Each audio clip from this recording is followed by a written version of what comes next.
ꯃꯤꯑꯣꯏꯕ ꯑꯩꯈꯣꯏꯅ ꯑꯌꯨꯛꯇꯒꯤ ꯍꯧꯔꯒ ꯅꯨꯃꯤꯗꯥꯡ ꯐꯥꯎꯕ ꯁꯦꯜꯒꯤ ꯋꯥꯈꯜ ꯀꯌꯥ ꯑꯃ ꯈꯜꯂꯤ꯫ ꯁꯦꯜ ꯐꯪꯂꯒ ꯑꯁꯤ ꯆꯥꯕ ꯑꯗꯨ ꯂꯩꯕ ꯍꯥꯏꯗꯨꯅ ꯃꯔꯛ ꯑꯁꯤꯗ ꯂꯥꯏꯔꯕ ꯏꯅꯥꯛ ꯈꯨꯟꯕ ꯑꯃꯗꯤ ꯁꯦꯟꯖꯥꯎ ꯄꯥꯏꯕ ꯍꯥꯏꯅ ꯈꯥꯏꯗꯣꯛꯂꯤ꯫ ꯃꯥꯂꯦꯝ ꯑꯁꯤꯗ ꯁꯦꯟꯖꯥꯎ ꯄꯥꯏꯕ ꯃꯤꯂꯤꯅꯤꯌꯔ ꯑꯃꯗꯤ ꯕꯤꯂꯤꯅꯤꯌꯔ ꯀꯌꯥ ꯑꯃ ꯂꯩꯔꯤ꯫ ꯏꯟꯗꯤꯌꯥꯒꯤ ꯍꯥꯏꯔꯒꯅ ꯃꯨꯀꯦꯁ ꯑꯝꯕꯥꯅꯤ, ꯒꯧꯇꯝ ꯑꯗꯥꯅꯤ, ꯔꯇꯟ ꯇꯥꯇꯥ꯫ ꯌꯨ.ꯑꯦꯁ.ꯀꯤ ꯍꯥꯏꯔꯒꯅ Mark Zuckerberg, Elon Musk, Jeff Bezos, Bill Gates, Warren Buffett, Bernard Arnault, Larry Ellison, Larry Page, Alice Walton, Julia Koch. ꯃꯤꯡ ꯂꯩꯔꯕ ꯕꯤꯂꯤꯅꯤꯌꯔ ꯃꯈꯣꯏꯒꯤ ꯂꯥꯏꯐ ꯁ꯭ꯇꯥꯏꯜ ꯑꯃꯗꯤ ꯍꯦꯕꯤꯠ ꯑꯁꯤ ꯀꯔꯝ ꯇꯧꯕꯖꯥꯠꯅꯣ? ꯃꯔꯝꯗꯤ ꯃꯤꯑꯣꯏ ꯑꯗꯨꯒꯤ ꯍꯦꯕꯤꯠ ꯑꯗꯨꯅ ꯑꯑꯣꯟꯕ ꯀꯌꯥ ꯑꯃ ꯄꯨꯔꯛꯂꯤꯕꯅꯤ꯫ ꯃꯥꯏꯀ꯭ꯔꯣꯁꯣꯐꯠ ꯀꯝꯄꯅꯤꯒꯤ ꯐꯥꯎꯟꯗꯔ ꯕꯤꯜ ꯒꯦꯠꯁ ꯑꯃꯗꯤ ꯔꯤꯂꯥꯌꯟꯁꯀꯤ CEO. Mukesh ꯑꯝꯕꯥꯅꯤꯒꯤ daily routine life style, ꯂꯣꯏꯅꯅ ꯃꯨꯀꯦꯁꯀꯤ ꯃꯆꯥꯅꯨꯄꯤ ꯏꯁꯥ ꯑꯝꯕꯥꯅꯤꯒꯤ ꯊꯃꯣꯏ ꯁꯣꯛꯄ ꯁ꯭ꯇꯣꯔꯤ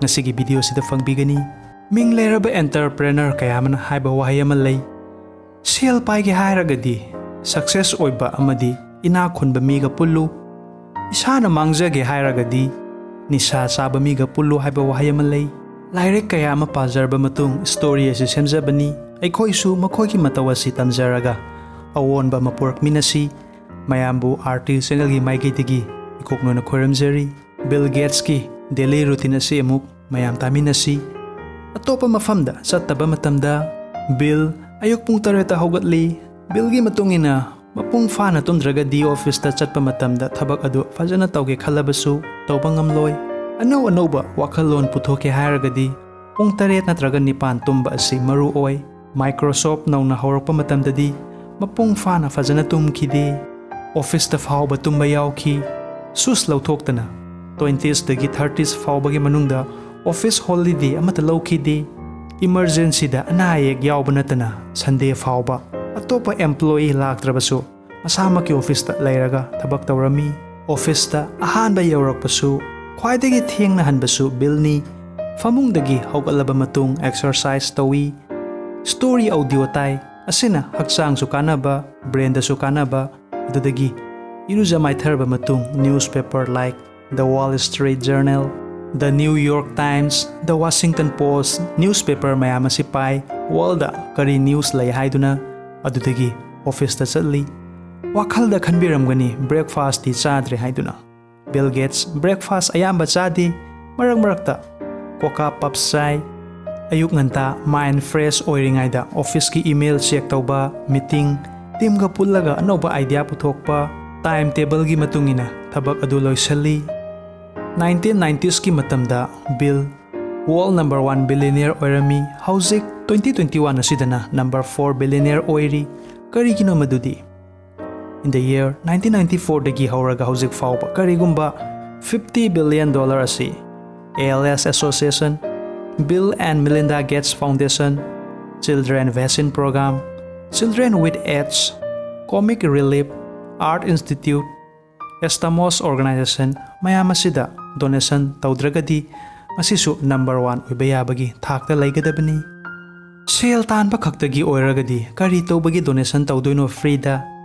ꯊꯃꯣꯏ ꯁꯦꯡꯕ ꯕꯤꯖꯤꯅꯦꯁꯃꯦꯟ ꯃꯤꯁꯛ ꯍꯥꯏꯕꯗꯨ ꯑꯁꯤꯅꯤ꯫ ꯕꯤꯜ ꯊꯕꯛ ꯑꯗꯨꯒꯤ ꯇꯥꯏꯃꯤꯡ ꯑꯁꯤ ꯐꯤꯛꯁ ꯑꯣꯏꯅ ꯏꯊꯣꯛꯑꯒ ꯊꯝꯃꯤ, ꯀꯔꯝ ꯀꯥꯟꯗ ꯀꯔꯤ ꯇꯧꯒꯅꯤ ꯍꯥꯏꯕꯗꯨ꯫ ꯕꯤꯜꯒꯤ ꯃꯇꯨꯡ ꯏꯟꯅ ꯁꯦꯜꯗꯤ ꯇꯥꯜꯂꯒ ꯐꯪꯏ, ꯃꯇꯝ ꯑꯁꯤꯗꯤ ꯂꯩꯒꯦ ꯍꯥꯏꯔꯕꯁꯨ ꯐꯪꯗꯦ ꯍꯥꯏꯅ ꯏꯟꯇꯔꯚ꯭ꯌꯨ ꯑꯃꯗ ꯐꯣꯡꯗꯣꯛꯈꯤ꯫ ꯇꯥꯏꯝ ꯃꯦꯅꯦꯖꯃꯦꯟꯠ ꯇꯧꯕꯁꯤꯕꯨ ꯇꯥꯏꯝ ꯕ꯭ꯂꯣꯀꯤꯡ ꯍꯥꯏꯅ ꯈꯪꯅꯩ꯫ ꯂꯟꯆꯀꯤ ꯃꯇꯝ ꯌꯧꯔꯛꯄ ꯀꯥꯟꯗ ꯃꯁꯥꯅ ꯑꯄꯥꯝꯕꯗꯨ ꯈꯜꯂꯒ ꯆꯥꯏ꯫ ꯕꯤꯜꯒꯤ ꯐꯦꯚꯣꯔꯥꯏꯠ ꯐꯨꯗ ꯑꯁꯤ ꯆꯤꯖ ꯕꯔꯒꯔꯅꯤ꯫ ꯑꯣꯐꯤꯁꯀꯤ ꯇꯥꯏꯃꯤꯡ ꯂꯣꯏꯔꯕ ꯃꯇꯨꯡ ꯐꯦꯃꯤꯂꯤꯒ ꯄꯨꯜꯂꯒ ꯗꯤꯅꯔ ꯆꯥꯃꯤꯟꯅꯩ꯫ ꯕꯤꯜꯒꯤ ꯍꯣꯕꯤ ꯑꯁꯤ ꯂꯥꯏꯔꯤꯛ ꯄꯥꯕ ꯑꯃꯗꯤ ꯂꯣꯟ ꯇꯦꯅꯤꯁ ꯁꯥꯟꯅꯕꯅꯤ꯫ ꯂꯥꯏꯔꯤꯛ ꯍꯥꯏꯕꯗꯤ crime and detective, film magazine, fashion so book ꯍꯥꯏꯕ ꯅꯠꯇꯦ꯫ ꯕꯤꯖꯤꯅꯦꯁ, ꯏꯟꯚꯦꯁꯠꯃꯦꯟꯠ, ꯕꯥꯏꯑꯣꯒ꯭ꯔꯥꯐꯤ ꯑꯁꯤꯒꯨꯝꯕ ꯀꯥꯟꯅꯔꯕ ꯕꯨꯛ ꯍꯥꯏꯕꯅꯤ꯫ ꯕꯤꯜꯒꯤ 3 ꯔꯨꯜꯁ ꯂꯩ ꯂꯥꯏꯔꯤꯛ ꯄꯥꯕꯗ, ꯃꯗꯨꯗꯤ ꯅꯝꯕꯔ 1 ꯇꯦꯛ ꯅꯣꯠ꯫ ꯂꯥꯏꯔꯤꯛ ꯄꯥꯕ ꯃꯇꯝꯗ ꯅꯣꯠ ꯑꯃꯒ ꯄꯦꯟ ꯑꯃꯒ ꯄꯥꯏꯌꯨ, ꯀꯥꯟꯅꯕ ꯄꯣꯏꯟꯠ ꯑꯗꯨ ꯅꯣꯠ ꯇꯧꯁꯤꯜꯂꯨ, ꯑꯁꯤꯅ ꯐ꯭ꯌꯨꯆꯔꯗ ꯀꯥꯟꯅꯕ ꯀꯌꯥ ꯑꯃ ꯂꯥꯛꯀꯅꯤ꯫ ꯅꯝꯕꯔ 2 ꯐꯤꯅꯤꯁ ꯗ ꯕꯨꯛ꯫ ꯂꯥꯏꯔꯤꯛ ꯑꯗꯨ ꯄꯥꯕ ꯍꯧꯔꯒꯗꯤ ꯂꯣꯏꯕ ꯐꯥꯎꯕ ꯄꯥꯎ꯫ ꯍꯧꯕꯗ ꯅꯨꯡꯉꯥꯏꯇ꯭ꯔꯕꯁꯨ ꯂꯣꯏꯔꯝꯗꯥꯏꯗ ꯅꯨꯡꯉꯥꯏꯕ ꯕꯨꯛ ꯀꯌꯥ ꯑꯃ ꯂꯩ꯫ And number 3 read minimum 1 hour꯫ Book ꯑꯗꯨꯗꯒꯤ ꯑꯍꯦꯟꯕ ꯅꯣꯂꯦꯖ ꯐꯪꯒꯦ ꯍꯥꯏꯔꯒꯗꯤ ꯂꯦꯕꯗ ꯄꯨꯡ ꯑꯃꯗꯤ ꯄꯥꯎ ꯅꯣꯡꯃꯗ World number 4 richest person amadi 13,830 crore US dollar net worth Bill Gates. Numidang masana sabadugi plate masana was tauzay. Asita natana family gi plate fauba was tawi. Microsoft Corporation asi US stock market share magi price asi 336.33 US dollar ni.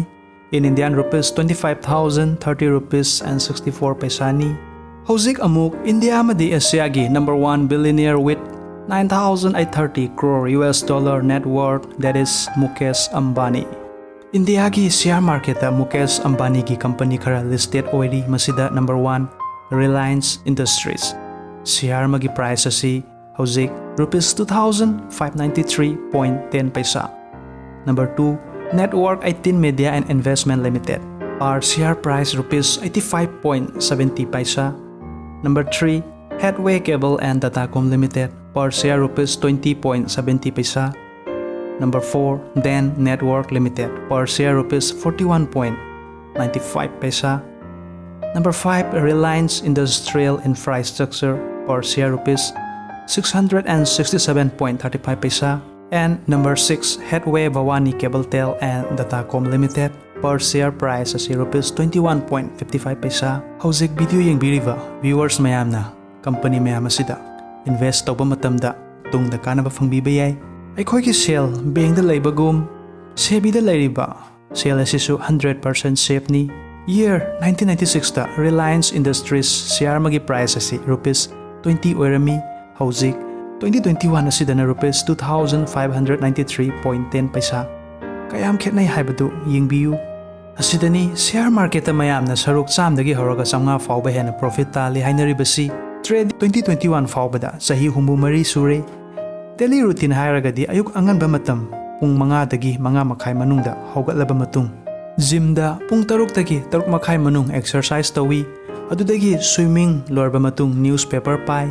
Pung nipan dagi mapan manung breakfast saba amadi awathabi juice thakpa kaudi. Pung mapan dagi tara manung office set pagi loisalaba matung mamagi makhong amadi mapabungi photo dugi makhong pairaka khwairami.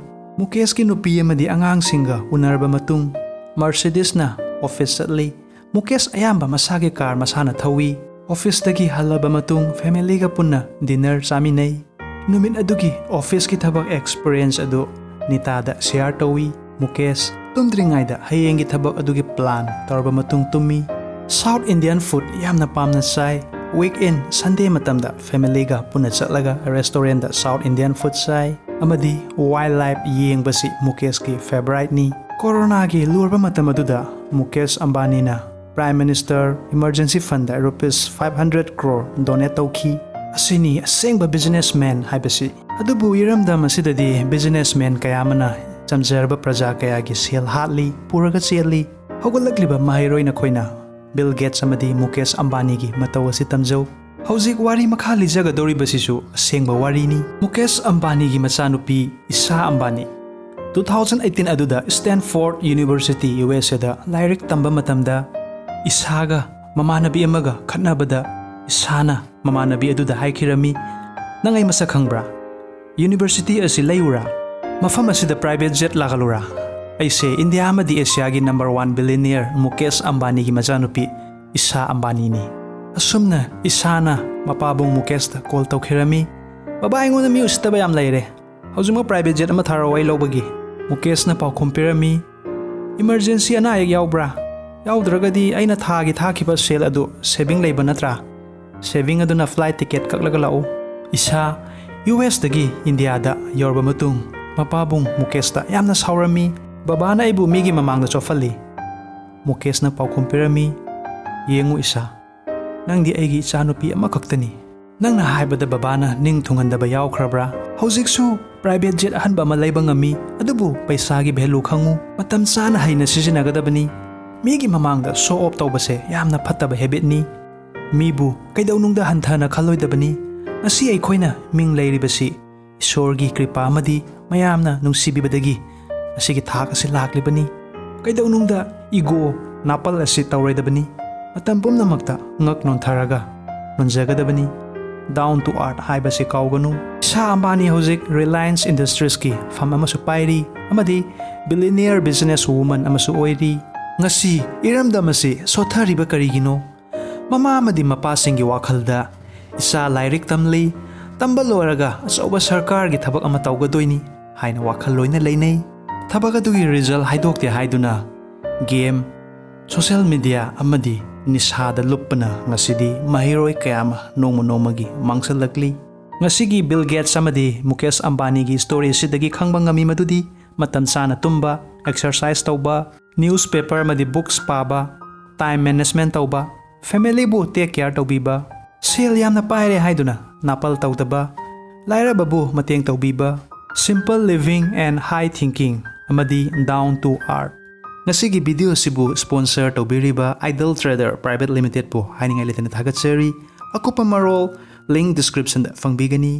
ꯉꯁꯤꯒꯤ story ꯑꯁꯤꯅ ꯏꯁꯥꯗ ꯈꯖꯤꯛꯇꯪ ꯑꯣꯏꯔꯁꯨ ꯀꯥꯟꯅꯕ ꯐꯪꯕꯤꯔꯒꯗꯤ please like comment share subscribe ꯑꯃꯗꯤ all bell ꯕꯇꯟꯁꯨ click ꯇꯧꯕꯤꯌꯨ ꯀꯔꯤꯒꯨꯝꯕ ꯑꯣꯜ ꯕꯦꯜ ꯕꯇꯟ ꯑꯁꯤ ꯀ꯭ꯂꯤꯛ ꯇꯧꯕꯤꯗ꯭ꯔꯒꯗꯤ ꯅꯦꯛꯁꯀꯤ ꯚꯤꯗꯤꯑꯣꯗ ꯏꯁꯥꯒꯤ ꯃꯣꯕꯥꯏꯜ ꯅꯠꯇ꯭ꯔꯒ ꯀꯝꯄ꯭ꯌꯨꯇꯔꯗ ꯐꯪꯕꯤꯔꯣꯏ ꯍꯧꯖꯤꯛ ꯑꯦꯟ ꯁ꯭ꯀ꯭ꯔꯤꯟꯗ ꯎꯕꯤꯔꯤꯕ ꯚꯤꯗꯤꯑꯣ ꯃꯌꯥꯝ ꯑꯁꯤꯕꯨꯁꯨ ꯌꯦꯡꯕꯤꯌꯨ ꯀꯥꯟꯅꯕ ꯈꯔꯗꯤ ꯁꯨꯡꯁꯣꯏ ꯁꯣꯏꯗꯅ ꯐꯪꯕꯤꯒꯅꯤ ꯚꯤꯗꯤꯑꯣ ꯑꯁꯤ ꯍꯧꯕꯗꯒꯤ ꯂꯣꯏꯕ ꯐꯥꯎꯕꯇꯪ ꯌꯦꯡꯕꯤꯕꯒꯤꯗꯃꯛ ꯉꯝꯈꯩ ꯂꯩꯇꯅ ꯊꯥꯒꯠꯆꯔꯤ ꯍꯛꯆꯥꯡ ꯑꯃꯗꯤ ꯋꯥꯈꯜ ꯅꯨꯡꯉꯥꯏꯅ ꯂꯩꯕꯤꯌꯨ